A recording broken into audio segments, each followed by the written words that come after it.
নমস্কার। আশা করছি আপনারা সবাই খুব ভালো এবং সুস্থ আছেন।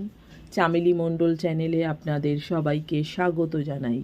আজকে আমি সাহিত্যিক বরেন গঙ্গোপাধ্যায় রচিত রহস্যময়ী গল্পটির শেষ পর্ব আপনাদের পাঠ করে শোনাব। যারা প্রথম পর্বটি শোনেননি তাদের জন্য সংক্ষেপে আমি একটুখানি বলি। হঠাৎ করে রাস্তায় দেখা হয়ে যায় অরুণের সঙ্গে তার অনেক পুরনো কলেজের দিনের বন্ধু মুক্তার সঙ্গে। অরুণ মনে করে পুরনো দিনের কথা, যখন মুক্তা একটু অন্য রকমের ডানপিটে স্বভাবের মেয়ে ছিল এবং তার কাছে কোনো ছেলেই তেমনভাবে পেরে উঠত না। সে চ্যালেঞ্জ করে অনেক কিছু ছেলেদেরকে টেক্কা দিতে পারত। তো সেই জায়গায় দুজনের দেখা হয়। মুক্তাও অরুণকে চিনতে পারে। যখন অরুণ মুক্তাকে বলে যে কোনো একটা জায়গায় বসে একটু চা খেতে খেতে গল্প করা যাক, তখন মুক্তা বলে যে সে কোনো রেস্টুরেন্টে যাবে না এত লোকের ভিড়ে, তাহলে একটু নির্জনে বসে গল্প করবে। তখন তারা ভিক্টোরিয়ার দিকে যায় এবং অরুণকে প্রায় জোর করেই মুক্তা ভিক্টোরিয়ার পেছনের দিকে নিয়ে যায়। সেখানে একটা অন্ধকার গাছের তলায় নিয়ে গিয়ে বসে এবং মুক্তা অরুণের খুব কাছাকাছি এসে বসে। আস্তে আস্তে সে একটু অন্য রকমের আচরণ করতে থাকে অরুণের সঙ্গে। তার হাত ধরে, তার হাত থেকে আংটিটা খুলে নেয়, জানায় যে তার স্বামীর সঙ্গে তার সম্পর্কটা খুব একটা ভালো নয়, স্বামী অন্য মেয়েদের সঙ্গে প্রেম করে বেড়ায়।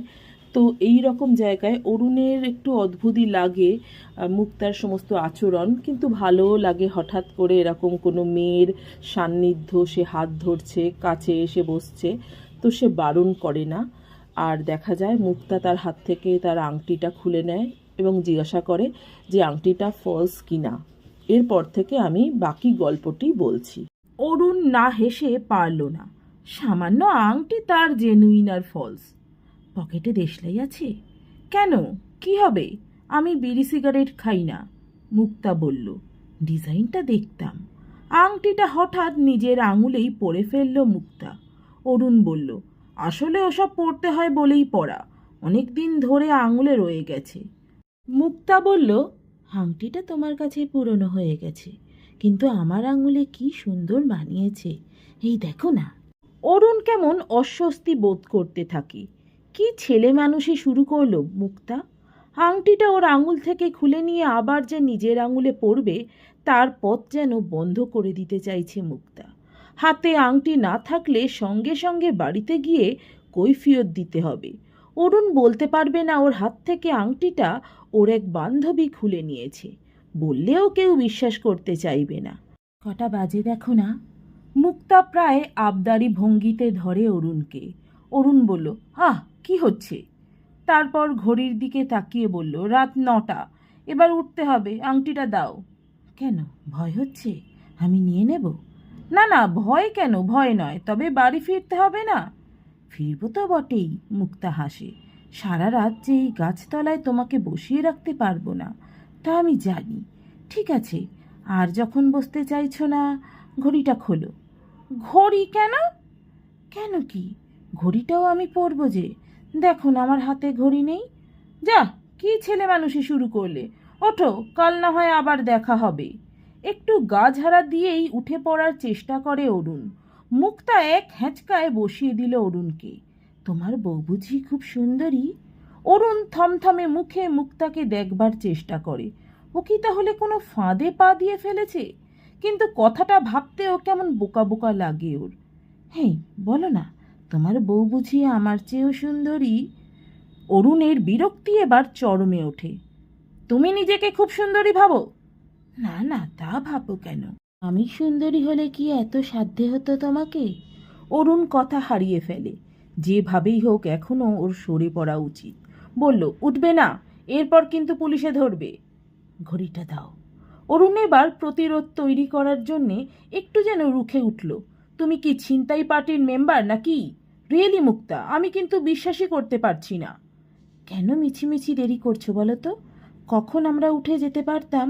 তোমার বউ নির্ঘাত তোমার জন্য চিন্তা করতে শুরু করেছে। অরুণ বলল, তুমি এত নিচে নেমে গেছো ভাবতেই আমার কষ্ট হয়।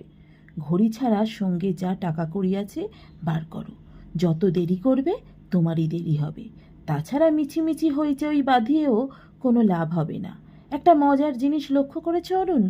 অরুণ ভয়ে ভয়ে তাকায়। কি? ওপাশে ওই গাছটার নিচে দুজন দাঁড়িয়ে আছে, দেখছো? ওই যে গো, দাঁড়িয়ে দাঁড়িয়ে সিগারেট ফুঁকছে। আমি কিন্তু একটু ইশারা করলেই ওরা ছুটে আসবে। মানে? তুমি না সেই কলেজ জীবনের মতো বোকাই রয়ে গেছো। যাকে আর একদিন এসে তোমাকে চালাক করে দেব। আমি চেঁচাবো। তাই নাকি? আমিও চেঁচাতে জানি। চেঁচিয়ে বলবো তুমি আমাকে ফুসলিয়ে এখানে নিয়ে এসেছো, এনে আমাকে নষ্ট করতে চাইছো। অরুণের চোখ মুখ কেমন শুকিয়ে এলো। কি ডেঞ্জারাস মেয়ের পাল্লাতেই পড়া গেছে আজ। এখন পালাতে পারলেই যেন বাঁচে। মুক্তা বলল, তোমার কথা লোকে বিশ্বাস করবে না, সবাই কিন্তু আমার পক্ষই নেবে। আর তাছাড়া ওরা তোমাকে তুলে নিয়ে গিয়ে। অরুণ হাত জোর করলো, আমাকে ছেড়ে দাও মুক্তা, প্লিজ। আমি ছাপোষা মানুষ। মুক্তা বলল, ছাপোষা কে নয়, আমিও। আর সেই জন্যেই তো আংটি, টাকা পয়সা, ঘড়ি আমি চেয়ে নিচ্ছি। গায়ের জোর খাটিয়ে নিতে চাই না, তুমি দিলে হাত পেতে নেব। বেশ তো, আর একদিন না হয় যা পারি দিয়ে যাব, কিন্তু ঘড়িটা হাতছাড়া করলে আমি বড় অসুবিধায় পড়ে যাব মুক্তা। বিশ্বাস করো, আমার এমন অবস্থা নয় যে আর একটা ঘড়ি কিনে নিতে পারবো। মুক্তাকে কেমন হিংস্র মনে হতে থাকে অরুণের। বিষধর সাপের সঙ্গে মেয়েদের যে তুলনা করা হয়, সেটা যেন মিছিমিছি নয়। টাকা বার করো, তুমিই কিন্তু দেরি করছো। অরুণ আবার উঠে দাঁড়াবার চেষ্টা করলো। ও কি, দেবে না? তার মানে নিজের বিপদ নিজেই ডেকে আনতে চাইছো। ঠিক আছে, কথা যখন শুনবেই না, তখন আমাকে চেঁচাতেই হচ্ছে। অরুণ বিশ্বাসই করতে পারে না মুক্তা সত্যি সত্যি কিম্ভূত একটা শব্দ করে চেঁচিয়ে উঠবে। সামান্য একটু চেঁচিয়ে উঠেই মুক্তা আবার থেমে গেল। অরুণ আবার ফ্যাকাশে হয়ে গেল। পাশের দিকে চোখ পড়তেই দেখল এক লাফে সেই ছোকরা দুটো ছুটে আসছে। এই যে মশাই, কি হচ্ছে এখানে? মুক্তাই কথা বলল, কিছু না, আমাদের স্বামী স্ত্রীর ব্যাপার। হ্যাঁ বাপ, স্বামী স্ত্রীর ব্যাপার রে? ছোকরা দুটো কি একটা খারাপ মন্তব্য করে আবার সরে গেল। মুক্তা অরুণের চোখের দিকে তাকালো। কি বুঝলে? তোমার কৃতজ্ঞ থাকা উচিত। কেমন তোমায় বাঁচিয়ে দিলাম। এবার লক্ষ্মী সোনার মতো ঘড়িটা দাও দেখি। অরুণ চারপাশে একবার তাকালো, তারপর হাত থেকে ঘড়িটা খুলে দিল। টাকা পয়সা বার করো। আমি বাড়ি ফিরবো না? বাস ভাড়াটা রেখেই দাও তাহলে। অরুণ পকেটে হাতড়ে কয়েকটা টাকা পেল। আর নেই। মুক্তা টাকা আর ঘড়ি ওর শান্তিনিকেতনী ব্যাগে পুরে ফেলল। রাগ করো না অরুণ। অরুণ থমথমে মুখে উঠে দাঁড়ালো। মুক্তার দিকে তাকাতেও ঘেন্না হচ্ছে, কিন্তু এখন ওর পালিয়ে বাঁচা ছাড়া পথ নেই। হনহন করে বড় রাস্তার দিকে হাঁটা দিল অরুণ। আকাশটা কেমন গুমোট হয়ে আছে। এত গাছ এদিকটায়, কিন্তু সব কেমন স্তব্ধ।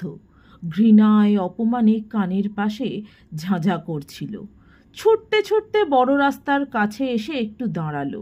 ভাবাই যায় না মুক্তা এত নীচ হতে পারে। ওরই কলেজ জীবনের বান্ধবী মুক্তার এত পরিবর্তন হতে পারে?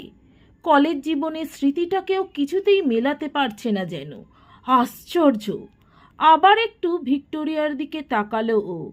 বিশাল বিশাল গাছ আর অন্ধকার। না, মুক্তা ওকে ফলো করেনি। কে জানে, অন্ধকারে আবার কোনো চিড়িয়ার লোভেই হয়তো অন্য কোনো অরুণের পিছু নিয়েছে ও। বাস স্টপে দাঁড়িয়ে ভিক্টোরিয়ার দিকে হাঁ করে তাকিয়ে থাকে অরুণ।